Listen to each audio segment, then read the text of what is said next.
ಎಲ್ಲರಿಗೂ ನಮಸ್ಕಾರ. Welcome to miss makes YouTube channel. ತುಂಬಾ ದಿನಗಳ ಕನಸು ಇವತ್ತು ನನ್ಸಾಗ್ತಿದೆ. ಅದೇ ನಾನು ಬೃಂದಾವನಕ್ಕೆ ಹೋಗ್ತಾ ಇದ್ದೀನಿ ಕೃಷ್ಣನ್ ನೋಡೋದಕ್ಕೆ. ಎಷ್ಟೊಂದು ದಿನದಿಂದ ನನಗೆ ತುಂಬಾ ಆಸೆ ಇತ್ತು ಕೃಷ್ಣನ್ ನೋಡ್ಬೇಕು, ಬೃಂದಾವನಕ್ಕೆ ಹೋಗ್ಬೇಕು ಅಂತ. ಆ ಒಂದು ಆಸೆನ ಇವತ್ತು ಆ ಕೃಷ್ಣ ನೆರವೇರಿಸ್ತಾ ಇದ್ದಾನೆ. ಬೆಂಗಳೂರಿಂದ ಬೃಂದಾವನಕ್ಕೆ ಯಾವುದೇ ಡೈರೆಕ್ಟ್ ಟ್ರಾನ್ಸ್ಪೋರ್ಟೇಷನ್ ಇಲ್ಲ. ನಾವು ಮಥುರಾ ವಯಾನೆ ಬೃಂದಾವನಕ್ಕೆ ಹೋಗ್ಬೇಕು. ಮೊದಲನೇ ಆಪ್ಷನ್ ಟ್ರೈನಲ್ಲಿ ಹೋಗ್ಬೇಕು. ಆಲ್ಮೋಸ್ಟ್ 2 days ಹಿಡಿಯುತ್ತೆ. ಸೆಕೆಂಡ್ ಆಪ್ಷನ್ ಬೆಂಗಳೂರಿಂದ ನ್ಯೂ ಡೆಲ್ಲಿಗೆ ಫ್ಲೈಟಲ್ಲಿ ಹೋಗಿ ಅಲ್ಲಿಂದ ನಮಗೆ ಮಥುರಾಗೆ ಟ್ರೈನ್ ಇದೆ. ಮತ್ತೆ ಮಥುರಾಯಿಂದ ಬೃಂದಾವನಕ್ಕೆ ಹೋಗೋದು. ಬೃಂದಾವನಕ್ಕೆ ಹೋಗಿದ ತಕ್ಷಣ ನಾನು ಫಸ್ಟ್ ಹೋಗಿದ್ದು ರೆಂಟಲ್ ಬೈಕ್ಸ್ಗೆ. ಸೊ ಈ ಒಂದು ಇನ್ಫಾರ್ಮೇಶನ್ನ ನಾನು ಡಿಸ್ಕ್ರಿಪ್ಷನ್ ಬಾಕ್ಸಲ್ಲಿ ಹಾಕಿರ್ತೀನಿ. ನೀವೇನಾದರೂ ಬೃಂದಾವನಕ್ಕೆ ಹೋದಾಗ ಏನಾದರೂ ರೆಂಟಲ್ ಬೈಕ್ಸ್ ಬೇಕು ಅಂದರೆ ಇವ್ರಿಗೆ ನೀವು ಕಾಂಟ್ಯಾಕ್ಟ್ ಮಾಡ್ಬೋದು. ಕೃಷ್ಣನ ನೋಡಕ್ ಮುಂಚೆ ನಾವು ಈಗ ಹೋಗ್ತಾ ಇರೋದು ರಾಧೇನ ನೋಡಕ್ಕೆ. ಬೃಂದಾವನದಿಂದ 40 kilometers ಹೋದ್ರೆ ನಮಗ್ ಸಿಗುವಂತಹ ಜಾಗನೇ ಬರ್ಸಾಣ. ಇದು ರಾಧೆ ಹುಟ್ಟಿದ ಸ್ಥಳ. ನಾವು ಹೋಗ್ತಾ ಇರೋಂತಹ ದೇವಸ್ಥಾನ ಬಂದು ಶ್ರೀ ರಾಧಾ ರಾಣಿ ಟೆಂಪಲ್ ಅಥವಾ ಶ್ರೀಜಿ ಟೆಂಪಲ್ ಅಂತಾನು ಕರೀತಾರೆ. ಈ ಒಂದು ದೇವಸ್ಥಾನ 5,000 ವರ್ಷಗಳ ಹಿಂದೆ ಕಟ್ಟಿಸಿರುವಂತಹದ್ದು. ಸುಮಾರಷ್ಟು ಟೆಂಪಲ್ ಒಳಗಡೆ ನಮ್ಗೆ ಫೋನ್ ಅಲೋ ಇರಲ್ಲ. ಸೊ ಈ ದೇವಸ್ಥಾನದ ಒಳಗಡೆ ಕೂಡ ನಮ್ಗೆ ಫೋನ್ ಅಲೋ ಇಲ್ಲ. ಟೆಂಪಲ್ ಟೈಮಿಂಗ್ಸ್ ಬಂದ್ಬಿಟ್ಟು ಬೆಳಗ್ಗೆ 5 ಗಂಟೆಯಿಂದ ಮಧ್ಯಾಹ್ನ 2 ಗಂಟೆ ಹಾಗೂ ಸಂಜೆ 5 ಗಂಟೆಯಿಂದ ರಾತ್ರಿ 9 ಗಂಟೆವರೆಗೂ ಈ ಒಂದು ದೇವಸ್ಥಾನ ಓಪನ್ ಇರುತ್ತೆ. ಮಧ್ಯಾಹ್ನ 2 ಗಂಟೆಯಿಂದ 5 ಗಂಟೆ ತನಕ ಇಲ್ಲಿ ವೈಬೇ ಬೇರೆ. ಬೆಳಗ್ಗೆ ಎಲ್ಲ ದರ್ಶನಕ್ಕೆ ಹೋಗಿರ್ತಾರೆ, ಸಂಜೆ ಕೂಡ ದರ್ಶನಕ್ಕೆ ಹೋಗಿರ್ತಾರೆ. ಆದ್ರೆ ಮಧ್ಯಾಹ್ನ ಯಾರು ಇಲ್ಲಿ ಟೈಮ್ ವೇಸ್ಟ್ ಮಾಡಲ್ಲ. ಕೂತ್ಕೊಂಡು ಭಜನೆ ಮಾಡ್ತಾರೆ, ಹಾಡ್ ಹೇಳ್ತಾರೆ, ಆ ರಾಧಾ ಕೃಷ್ಣನ್ನ ಸೆಲೆಬ್ರೇಟ್ ಮಾಡ್ತಾರೆ. ಎಷ್ಟು ಚೆನ್ನಾಗಿದೆ ಈ ವೈಬ್ ಅಂದ್ರೆ, ಇದೊಂದೇ ದೇವಸ್ಥಾನದಲ್ಲ, ಪ್ರತಿಯೊಂದು ಟೆಂಪಲ್ ಅಲ್ಲೂ ನಾವು ಈ ಒಂದು ವೈಬ್ ನ ನೋಡ್ಬೋದು, ಆ ಸೆಲೆಬ್ರೇಷನ್ ನೋಡ್ಬೋದು, ಆ ಎಂಜಾಯ್ಮೆಂಟ್ ನೋಡ್ಬೋದು. ಅಷ್ಟು ಅವರು ರಾಧಾಕೃಷ್ಣನ ಸೆಲೆಬ್ರೇಟ್ ಮಾಡ್ತಾರೆ. ಈ ಒಂದು ದೇವಸ್ಥಾನ ಹಿಲ್ ಟಾಪ್ ಅಲ್ಲಿ ಇರೋದ್ರಿಂದ ವ್ಯೂ ಮಾತ್ರ ಸಖತ್ತಾಗಿತ್ತು. ಬರ್ತಾ ಸುಮಾರಷ್ಟು ಅಂಗಡಿಗಳಿತ್ತು. ನಿಮ್ಗೆ ಏನಾದ್ರೂ ಬಾರ್ಗೇನಿಂಗ್ ಸ್ಕಿಲ್ಸ್ ತುಂಬಾನೇ ಚೆನ್ನಾಗಿತ್ತು ಅಂದ್ರೆ ಇಲ್ಲಿ ಶಾಪ್ ಮಾಡ್ಬೋದು. ಹಾಗೂ ಇಲ್ಲಿ ಫೇಮಸ್ ಮಡಕೆ ಮೊಸರು ಸೂಪರ್ ಆಗಿರುತ್ತೆ. ಮಿಸ್ ಮಾಡ್ದಿರಾ ಟೇಸ್ಟ್ ಮಾಡಿ. ಇಲ್ಲಿ ರಾಧೆ ಹುಟ್ಟಿದ ಸ್ಥಳ ಅಂತೂ ನೋಡಾಯ್ತು. ನಾವೀಗ ಹೋಗ್ತಾ ಇರೋದು ಶ್ರೀಕೃಷ್ಣ ಜನ್ಮಭೂಮಿ. ನಾನಂತೂ ಸಿಕ್ಕಾಪಟ್ಟೆ ಎಕ್ಸೈಟೆಡ್ ಆಗಿದ್ದೆ. ತುಂಬಾ ದಿನಗಳ ಆಸೆ ಈಗ ನೆರವೇರ್ತಿದೆ ಅಂತ. ಆದ್ರೆ ಒಳಗಡೆ ಹೋಗ್ಬೇಕಂದ್ರೆ ನಮ್ಗೆ ಸಿಕ್ಕಾಪಟ್ಟೆ ಸೆಕ್ಯೂರಿಟಿ ಚೆಕ್ ಇರುತ್ತೆ. ವೆರಿ ಟಫ್ ಸೆಕ್ಯೂರಿಟಿ ಚೆಕ್ ಇರುತ್ತೆ. ಒಂದು ಮೊಬೈಲ್ ಅಲೋ ಇರಲ್ಲ, ಬ್ಯಾಗ್ ಅಲೋ ಇರಲ್ಲ, ಅಂಡ್ ಬೆಲ್ಟ್ ಅಲೋ ಇರಲ್ಲ, ಶೂ ಏನೂ ಅಲೋ ಇಲ್ಲ.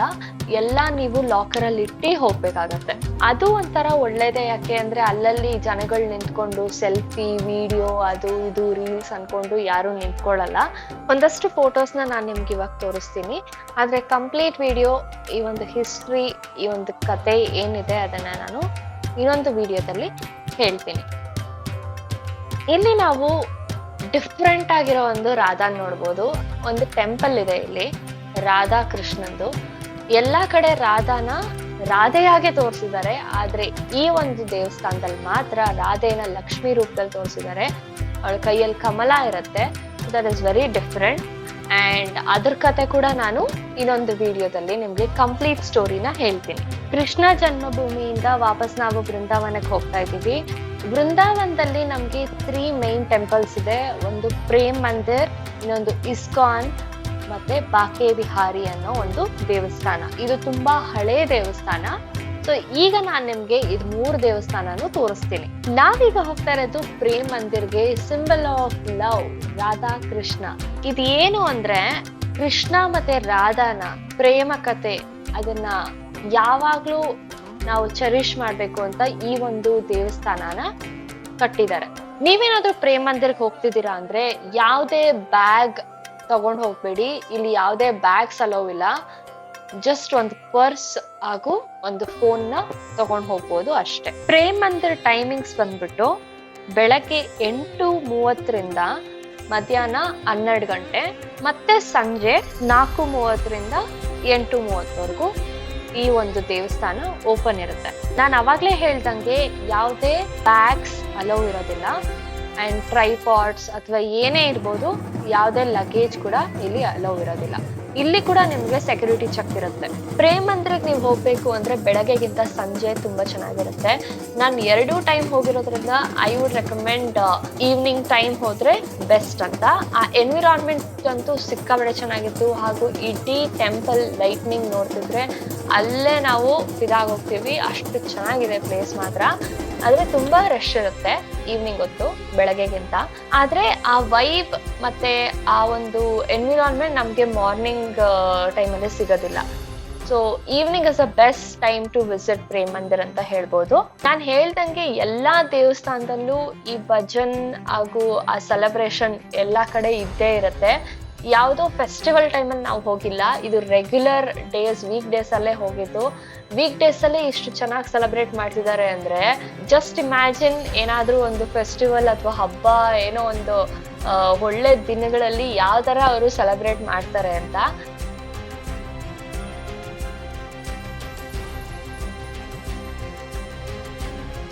ಪ್ರೇಮ್ ಮಂದಿರಿಂದ ನಾವು ಹೋಗ್ತಾ ಇರೋದು ಇಸ್ಕಾನ್ಗೆ. ವಾಕಬಲ್ ಡಿಸ್ಟೆನ್ಸ್, ನಾನು ಹೇಳ್ದಂಗೆ ಈ 3 ದೇವಸ್ಥಾನ ನಿಮ್ಗೆ ವಾಕಬಲ್ ಡಿಸ್ಟೆನ್ಸ್. ಸೊ ಪ್ರೇಮ್ ಮಂದಿರಿಂದ ನಾವು ಈಗ ಇಸ್ಕಾನ್ಗೆ ಹೋಗ್ತಾ ಇದೀವಿ. ಇಸ್ಕಾನ್ ವೈಬೇ ಸಕ್ಕತ್ತಾಗಿತ್ತು. ಆದ್ರೆ ಇಲ್ಲಿ ಮೇನ್ ದೇವ್ರು ಬಂದ್ಬಿಟ್ಟು ಕೃಷ್ಣ ಮತ್ತೆ ಬಲರಾಮ. ಇಲ್ಲಿ ದೇವಸ್ಥಾನ ಕೂಡ ಕೃಷ್ಣ ಬಲರಾಮನ ಹೆಸರಲ್ಲೇ ಇರೋದಿದು. ಇಲ್ಲಿ ಮಾಡೆಲ್ಸ್ ಕೂಡ ಇಟ್ಟಿದ್ರು, ತುಂಬಾ ಚೆನ್ನಾಗಿತ್ತು.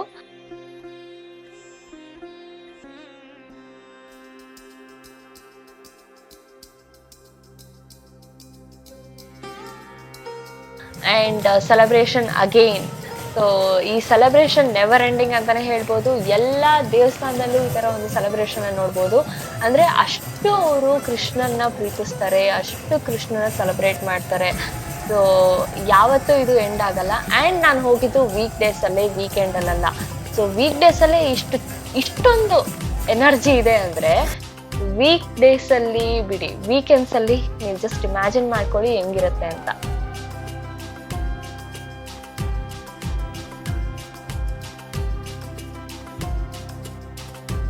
ನಾನೀಗ ತೋರಿಸ್ತಾ ಇರೋದು ಬಾಕೆ ಬಿಹಾರಿ ದೇವಸ್ಥಾನ.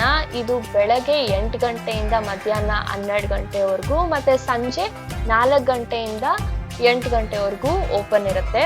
ಇದು ಕೂಡ ಸಿಕ್ಕಾಪಟ್ಟೆ ಕ್ರೌಡೆಡ್ ಆಗಿರುತ್ತೆ.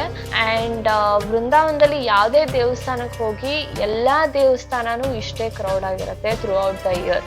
ಸೊ ಇಲ್ಲಿಗೆ ಈ ವಿಡಿಯೋಸ್ನ ಮುಗಿಸ್ತಾ ಇದ್ದೀನಿ. ಮುಂದಿನ ವಿಡಿಯೋದಲ್ಲಿ ಸಿಗ್ತೀನಿ. ಅಲ್ಲಿ ತನಕ see you, take care, bye bye.